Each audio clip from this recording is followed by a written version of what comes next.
Episode की शुरुआत में हमें चोई के फादर को दिखाया जाता है जो अपने हाथ में चाय का कप लेकर आ रहे होते हैं। फिर हमें मिस लिलिया को दिखाया जाता है जो पेपर्स चेक कर रही होती है। चोई के फादर उससे पूछते हैं क्या ये मेरी क्लास के पेपर्स हैं। इसके ऊपर मिस लिलिया भी हाँ बोल देती है। फिर मिस लिलिया कहती है नेक्स्ट क्लास की तैयारी करवाते हुए मैंने उनसे कहा कि मॉन्स्टर्स को कैसे मारा जाए। उसके ऊपर मैंने उनसे एक सिंपल सा टेस्ट लिया था। फिर वो कहती है जैसा मैंने एक्सपेक्ट किया था, फेमस फैमिलीज के बच्चों ने उसमें काफी अच्छा प्रदर्शन किया है। उसकी बात सुनकर चोई के फादर कहते हैं अच्छा तो ऐसी बात है। उसकी बात सुनकर चोई के फादर अपना चाय पीने के लिए बैठ जाते हैं। उसी बीच मिस लिलिया किम का नाम लेती है जिस वजह से उनके मुंह से चाय भी बाहर निकल जाती है। वो कहती है उसकी हिम्मत कैसे हुई ये सब करने की। उसने ये भी लिख रखा है कि ये आंसर बिल्कुल सही है।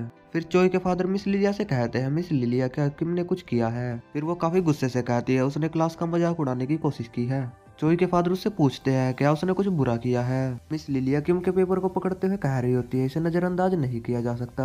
जब मेरी अगली क्लास शुरू होगी तब मैं उसे इस बारे में जरूर समझाऊंगी। ये सब कुछ वो काफी गुस्से से कह रही होती है। फिर वो मन ही मन कह रही होती है इन मॉन्स्टर्स को आसानी से नहीं संभाला जा सकता। फिर यहाँ से डायरेक्ट सीन शिफ्ट होता है। हमें एक हफ्ते बाद का सीन दिखाया जाता है। हमें वल्हला वर्चुअल फाइटिंग सिमुलाइजेशन रूम का सीन दिखाया जाता है जहाँ पर मिस लिलिया कहती है एक हफ्ते पहले मैंने जो टेस्ट लिया था उसका रिजल्ट आ गया है।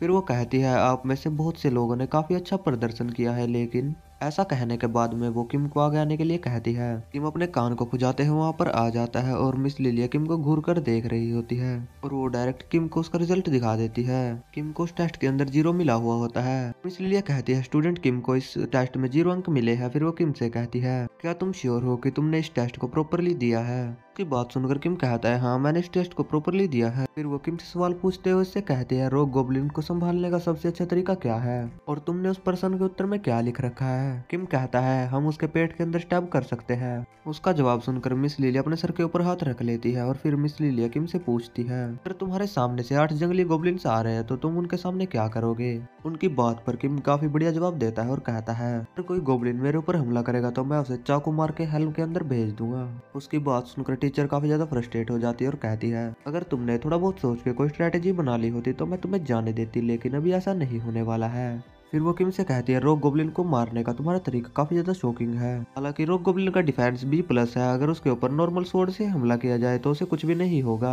और तुम कह रहे हो कि तुम रॉक गोब्लिन के खिलाफ एक स्वॉर्ड का यूज करोगे। उसकी बात सुनकर किम कहता है ऑफ कोर्स ये बस एक झटके में ही खत्म हो जाएगा।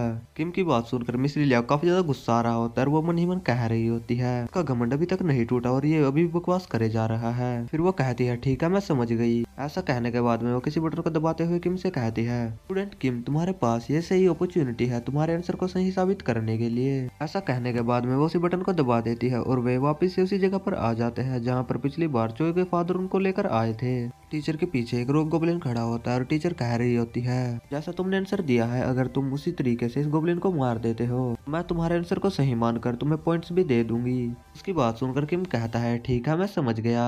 ऐसा कहने के बाद में किम उस जगह से एक स्वॉर्ड को उठा लेता है और रॉक गोब्लिन की तरफ बढ़ने लगता है। किम उस रॉक गोब्लिन के सामने जाकर खड़ा हो जाता है और टीचर अपने मन में सोच रही होती है मैंने सुना है कि पिछली बार भी उसने 120 गोब्लिन्स को मार दिया था। मुझे लगता है कि उसका टैलेंट ही उसकी असली पावर है, लेकिन वो एक नॉर्मल स्वॉर्ड से एक रॉक गोब्लिन को नहीं मार सकता। फिर रॉक गोब्लिन और किम एक दूसरे की तरफ अटैक करने के लिए बढ़ जाते हैं और टीचर सामने का नजारा देख के काफी ज्यादा शॉक हो गई होती है। हमें दिखाया जाता है किम ने अपनी स्वॉर्ड को उसके पेट के आर पार कर दिया है और उसके फेस पे काफी ज्यादा स्क्रैचेस भी लगा दिए हैं। इसी के साथ वो वर्चुअल गोब्लिन भी वहाँ से गायब हो जाता है। टीचर कह रही होती है आखिरकार अभी वहाँ पर क्या हुआ। उसकी बात सुनकर किम कहता है जैसा कि मैंने कहा था हमें रॉक गोब्लिन के पेट के अंदर स्टैब करना होगा। देखकर सारे स्टूडेंट शॉक हो गए होते हैं और यूसीओ ने अपने मन में सोच रही होती है बिना किसी माना के उसने एक रॉक गोब्लिन को मार दिया। यूसीओ को भी ये देखकर काफी ज्यादा शॉक हो गया होता है और हमें चोई को दिखाया जाता है जो ये देखकर काफी ज्यादा खुश हो जाती है। ये सब कुछ देखकर तो टीचर के पसीने छूट गए होते हैं और टीचर कह रही होती है आखिरकार तुमने ये सब कैसे किया। उसकी बात सुनकर किम कार्टून सा फेस बनाते हुए कहता है आपने अभी नहीं देखा कि मैंने अपनी स्वॉर्ड को उसके पेट के अंदर घुसा दिया था, बस इतना ही। किम की बात पर टीचर कह रही होती है तुमने सही कहा, लेकिन टीचर अपनी उंगलियों को चबाते हुए अपने मन में कह रही होती है अगर आपको किसी रॉक गोब्लिन को स्वॉर्ड या किसी अटैक से मारना है तो आपको कम से कम एक A रैंक का कॉन्ट्रैक्टर होना चाहिए। किम उनसे कहता है तो क्या मेरा आंसर सही है। किम की बात सुनकर टीचर एक बटन को दबाते हुए कहती है नहीं अभी ये खत्म नहीं हुआ, अभी एक क्वेश्चन बाकी है। ऐसा कहने के बाद में वो उस बटन को दबा देती है, जिस वजह से किम के पास की जमीन शेक होने लगती है और किम के सामने एक गुफा टाइप कुछ आ जाता है। किम ये देखकर मिस लिलिया से पूछता है आखिरकार ये क्या है। मिस लिलिया किम से कहती है तुम्हें एक बार सामने की तरफ देखना चाहिए। सामने की तरफ हमें 3 जंगली गोब्लिन्स को दिखाया जाता है। उन्हें देखकर टीचर अपने मन में कह रही होती है इन गोब्लिन्स को संभालना काफी ज्यादा मुश्किल है। अगर आप इसे ठीक से नहीं करेंगे तो सामने वाले जंगली गोब्लिन्स अपनी हाउलिंग स्किल का यूज करेंगे, अपने आसपास के सभी गोब्लिन्स को भी अपने पास अट्रैक्ट कर लेंगे। अगर वे किसी मैजिशियन से लड़ेंगे तो उस मैजिशियन को काफी इजीली मार डालेंगे।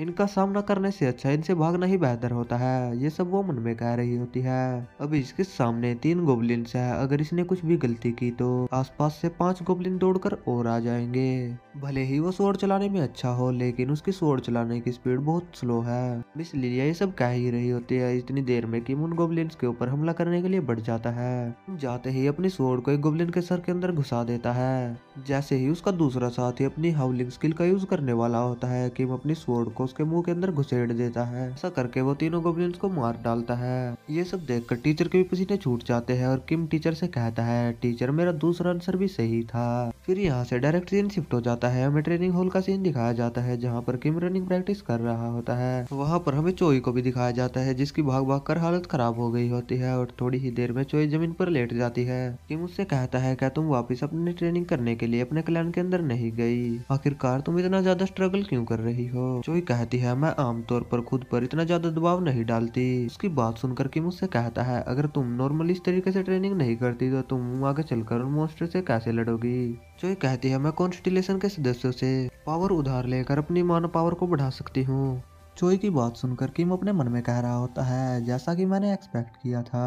अपनी स्ट्रेंथ को बढ़ाने के बजाय ये अपनी मानव पावर को बढ़ाने के ऊपर ज्यादा ध्यान देते हैं, क्योंकि ये कॉन्स्टिलेशंस के ऊपर ज्यादा ही निर्भर रहते हैं। भले ही वे अपनी शारीरिक शक्ति नहीं बढ़ाते, ये बस तब तक ही ठीक है जब तक वे कॉन्स्टिलेशन से शक्ति उधार लेने के लिए पर्याप्त ट्रेनिंग करते हैं। हालांकि इसमें जोखिम तो बहुत बड़ा है। क्या होगा अगर आप किसी डंजन या किसी ऐसी भूलभुलैया में फंस जाओ जिसके अंदर माना यूज नहीं किया जा सकता, या फिर लंबे समय तक लड़ते हुए आपका माना खत्म हो गया हो। अगर कॉन्स्टिलेशंस भी अपनी शक्ति नहीं दे सकते तो फिर क्या होगा? ये सब बातें किम अपने मन के अंदर कर रहा होता है।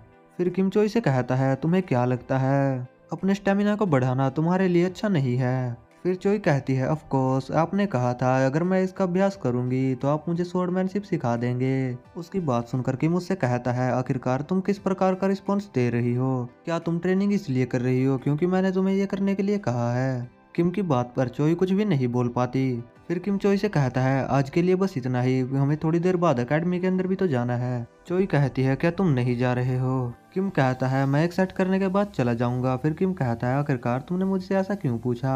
किम की बात सुनकर चोई कार्टून सा फेस बना लेती है और कुछ भी नहीं बोलती। किम चोई से कहता है तुम चली जाओ, मैं थोड़ी देर बाद आ जाऊंगा। उसकी बात सुनकर चोई कहती है बाद में मिलते हैं। फिर चोई भी वहां से चली जाती है। चोई के जाने के बाद में बार्च किम से पूछता है क्या उसका नाम चोई हारिन था? किम उससे कहता है हाँ उसका नाम चोई था, आखिरकार तुम उसका नाम क्यों पूछ रहे हो? उसकी बात सुनकर बार्च उससे कहता है ऐसा लग रहा था जैसे बिना किसी शिकायत के उसने अपना प्रशिक्षण जारी रखा हो।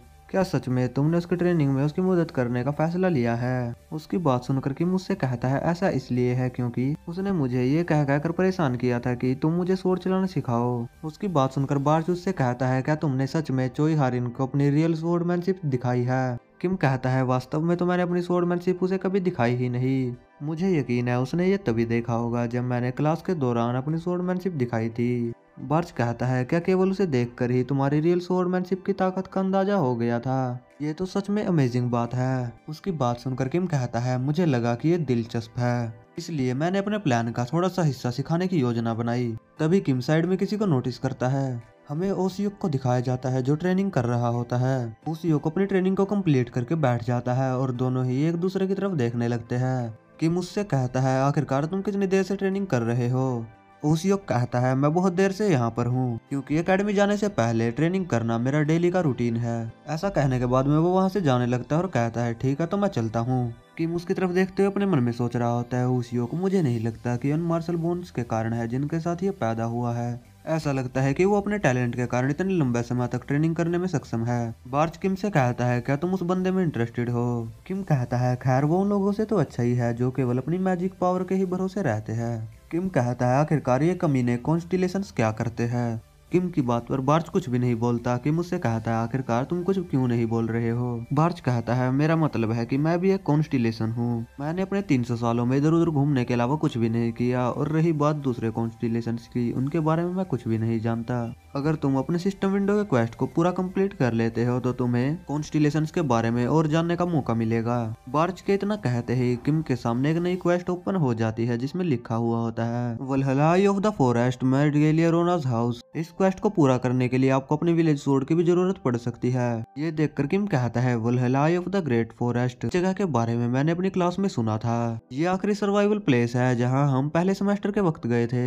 किम कहता है अगर ये मेरी मेमोरी को रिकवर करने के लिए नहीं होता तो मैं इस क्वेस्ट को कंप्लीट करने के बजाय दौड़ना पसंद करता। फिर किम कहता है फिलहाल के लिए मुझे शांत रहना चाहिए। तभी बार्च किम से कहता है कि कुछ देर पहले तुमने उन गैंगस्टर के साथ झगड़ा करके कोई बड़ा हंगामा तो खड़ा नहीं कर दिया। किम कहता है मुझे नहीं लगता कि वे शांत बैठेंगे, कुछ ना कुछ करने की कोशिश तो वो जरूर करेंगे। अगर मैंने उन लोगों के खिलाफ कुछ नहीं किया तो मेरा सर भी तुम्हारी तरह फट जाएगा। उसकी बात पर बार्च कुछ भी नहीं बोल पाता। फिर किम कहता है जब तक मैं इस क्वेस्ट को कंप्लीट नहीं कर लेता तब तक मैं यहाँ से नहीं जा पाऊंगा, और मुझे मेरे रीइंकार्नेशन का रहस्य भी पता नहीं चलेगा। फिर यहाँ से सीन शिफ्ट होता है, हमें यूनाइटेड किंगडम लंदन का सीन दिखाया जाता है। यहाँ पर हमें वेंट्रिक मैंशन का सीन दिखाया जाता है। फिर हमें अंदर की तरफ का सीन दिखाया जाता है जहाँ पर कुछ फोटोज लगी हुई होती है, शायद से इनके गार्डियन की फोटोज होंगी। फिर हमें एक लेडी को दिखाया जाता है जो अपने बटलर से कह रही होती है मुझे बताओ क्या हुआ। फिर हमें इस लेडी के बारे में बताया जाता है ये वेंट्रिक क्लैन की हाउस ओनर है। इस लेडी का नाम एडिलिया वेंट्रिक है। फिर वो बटलर बताता है रेडिंग के बाहरी इलाकों में भूल भुलैया का ध्यान रखा गया है। फिर वो लेडी कहती है आप लोग अच्छा काम कर रहे हैं, क्या आप मुझे और कुछ भी बताना चाहते हैं। वो बटलर कहता है मैं रास्ते से मिले हुए कुछ लोगों को भर्ती करने के बारे में सोच रहा हूँ, क्योंकि इस समय भूल भुलैया से बर्बाद रॉबर्ट क्लैन का केवल एक ही सर्वाइवर बचा है। शायद से इस मानवा में डंजन को भूल भुलैया कहा जाता होगा, क्योंकि मैंने अभी तक इस मानवा को पूरा नहीं पढ़ा है। फिर वो लेडी कहती है क्या वे लोग स्ट्रॉन्ग है। फिर वो बटलर कहता है हमें वहाँ से 2 मिले थे और वे दोनों ही ए रैंक के कॉन्ट्रैक्टर्स हैं। फिर वो लेडी कहती है अगर वे दोनों ही इस लेवल पर है तो वे दोनों ही वेंट्रिक फैमिली की ब्लेसिंग के लायक है। फिर वो लेडी कहती है उनकी स्ट्रेंथ को मापो और जल्दी से उन्हें मेरे पास भेजो। वो बटलर कहता है ठीक है मैं समझ गया। फिर वो लेडी कहती है क्या तुम और भी कुछ बताना चाहोगे। फिर वो बटलर कहता है मैं रॉकडिल के बारे में कुछ बताना चाहता हूँ। बात सुनकर वो लेडी कहती है क्या उसने फिर से कुछ किया है। फिर वो बटलर कहता है मैंने सुना है कि उसने डिजायरा को दक्षिण कोरिया से वापस बुला लिया है। डिजायरा का नाम सुन के उस लेडी को भी थोड़ा बहुत गुस्सा आ जाता है। फिर हमें डिजायरा के बारे में बताया जा रहा होता है। डिजायरा अपने परिवार में बहुत समस्या खड़ी करता था और अपने परिवार का सबसे बड़ा गैंगस्टर भी वही बना। उसने अपनी फैमिली के नाम का यूज करके बहुत से घटिया काम करे हैं, इसलिए 20 साल की उम्र में ही उसे वेंट्रिक फैमिली से निकाल दिया गया था। लेडी अपने मन में कह रही होती है वो कई सालों से छिप कर रहा है, आखिरकार वो यहाँ पर रॉकडिल से मिलने के लिए क्यों आ रहा है। फिर वो लेडी कहती है तुम्हें रॉकडिल पर नजर रखनी होगी। फिर वो बटलर कहता है जैसी आपकी इच्छा। और वो लेडी कहती है और साथ में रॉकडिल को भी बता दो अगर उसने कुछ अजीब करने की कोशिश की तो उसे भी फैमिली से निकाल दिया जाएगा। फिर वो बटलर कहता है ठीक है मैं समझ गया, मैं बस आपको इतना ही बताना चाहता था। फिर वो बटलर ऐसा कहने के बाद में वहां से चला जाता है और वो लेडी बटलर के जाने के बाद अपने मन में कह रही होती है वे कमीने जिस पावर का यूज कर रहे हैं उन्होंने वो पावर खुद से अर्जित नहीं की है और ये पावर कचरों को देने के लिए नहीं है। वो लेडी एक विल सलूक देते हुए कहती है ये पावर बस एक ही बंदे के लिए है, आखिर में ये पावर बस मेरे लिए ही है। वो अपने गार्डियन कॉन्स्टिलेशन की फोटो की तरफ देखते हुए कहती है क्यों मैंने सही कहा ना गार्डियन। तभी यहाँ से सीन शिफ्ट होता है, हमें किम के क्लासरूम की तरफ का सीन दिखाया जाता है। यहाँ पर टीचर उन्हें दुष्ट शब्द के बारे में समझा रहे होते हैं। फिर हमें किम को दिखाया जाता है। किम अपनी बॉडी की तरफ देखते हुए कह रहा होता है किम कहता है हालांकि मैं इस बॉडी को ट्रेनिंग करके मजबूत कर रहा हूँ लेकिन इस बॉडी में मानव का भी यूज करने का टैलेंट है। किम कहता है लेकिन मुझे इसकी जरूरत तो नहीं है, लेकिन ये बॉडी मेरी पहले वाली बॉडी से तो काफी बेहतर है, लेकिन ये अभी भी अजीब है। इससे फर्क नहीं पड़ता कि पहले ये बॉडी कैसी थी, आखिर पहले इस बॉडी की हालत इतनी खराब क्यों थी। क्योंकि मैंने पहले दिन जब क्यू सर्कुलेशन पूरा किया तो मैं इसे मुश्किल से ही पूरा कर पाया था, क्योंकि मेरे पास एक नॉर्मल व्यक्ति की तुलना में बहुत कम माना था। और ये शरीर इतना खराब था कि मुझे लगा था जरा सा फावड़ा चलाने से ही मैं बेहोश हो जाऊंगा। फिर भी ऐसी बॉडी की इतनी बुरी हालत होने का कोई तो कारण होना चाहिए। इस बॉडी के साथ पास्ट में कुछ हुआ होगा तो इसके बारे में मुझे बिल्कुल भी नहीं पता। अब इस पर जोर देने का कोई मतलब भी नहीं बनता। किम ये सब कुछ सोच ही रहा होता है, तभी यूसियोन उसके बेंच पर एक पर्ची को रख देती है। फिर किम उस नोट को उठाकर पढ़ने लगता है और किम कहता है आखिरकार इस नोट के अंदर क्या लिखा हुआ है। जैसे ही किम उस नोट को खोलता है उस नोट के अंदर बस हे लिखा हुआ होता है, जो देखकर किम अपने मन में कहता है अब ये क्या बकवास है। फिर हमें थोड़ी देर बाद चोई के फादर को दिखाया जाता है। चोई के फादर कहते हैं अब वीकेंड शुरू हो गया है, जो बच्चे एकेडमी से बाहर जाना चाहते हैं वे एप्लीकेशन जमा करा के बाहर जा सकते हैं। उनकी बात सुनकर किम अपने मन में कहता है ओ एक लिविंग एप्लीकेशन। फिर हमें थोड़ी देर बाद किम को दिखाया जाता है जिसने वो एप्लीकेशन लिख ली होती है और वो कॉरिडोर में चल रहा होता है। तभी बार्च किम से कहता है आखिरकार तुम बाहर जाकर क्या करना चाहते हो। किम बार्च से कहता है मैं कहीं जाने के बारे में सोच रहा हूँ और बार्च कहता है आखिरकार तुम कहाँ जाने के बारे में सोच रहे हो। गाइस मैं आप लोगों को एक बात बता दूं, किम और बार्च टेलीकिनेसिस के जरिए बात करते हैं। उन दोनों के बीच ये बात चल ही रही होती है, तभी किम को कोई पीछे से आवाज देता है और उसे रुकने के लिए कहता है। हमें पीछे की तरफ यूसियोन को दिखाया जाता है। उसकी तरफ देखकर किम उससे कहता है क्या तुम मुझे उस लेटर के बारे में कुछ बताना चाहोगी।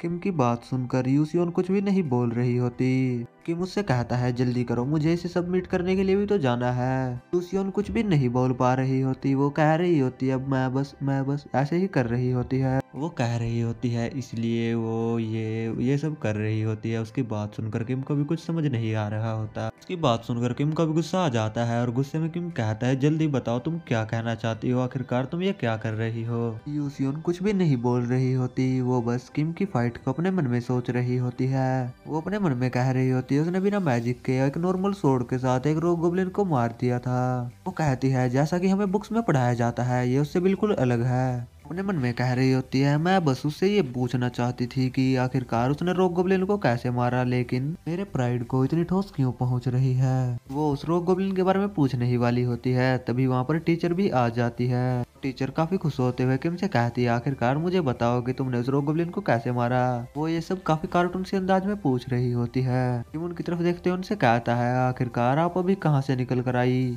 उनसे कहता है मुझे तो लगता था कि आप मुझसे नफरत करती हो, क्योंकि मैंने सभी के सामने आपके सभी क्वेश्चंस का खंडन किया था और आपको काफी ज्यादा एम्बैरेसिंग फील कराया। क्या आप मुझसे नफरत नहीं करती हो। टीचर कहती है मैं इससे बिल्कुल भी परेशान नहीं हूँ। मेरा मानना था कि गोब्लिन्स को मारने का केवल एक ही तरीका है, लेकिन तुमने मुझे बहुत से तरीके दिखाए, तो इसलिए क्या तुम मेरे असिस्टेंट बनना चाहोगे। किम कहता है नहीं टीचर, अभी के लिए मुझे इस फॉर्म को जमा कराने के लिए जाना है। टीचर बातें करते हुए किम को अपने साथ लेकर जा रही होती है और यूसियोन भी किम को रोकने की कोशिश कर रही होती है, लेकिन किम टीचर के साथ जा रहा होता है। वे लोग कई सारी बातें करते हुए जा रहे होते हैं और यूसियोन उनके जाने के बाद कहती है अब मुझे इस बारे में जानने की कोई जरूरत नहीं है। फिर हमें अगले दिन का सीन दिखाया जाता है, जहाँ पर हमें किम को एक मार्केट के अंदर दिखाया जाता है। तो गाइज यार वीडियो को भी यहीं पर एंड कर लेते हैं, क्योंकि अभी दिवाली भी पास में है और कई सारे त्योहार भी चल रहे हैं, जिस वजह से वीडियो की तरफ ध्यान नहीं दे पा रहा हूँ। वीडियो को यहाँ तक देखने के लिए थैंक यू सो मच। मिलते हैं नेक्स्ट पार्ट में बहुत जल्द।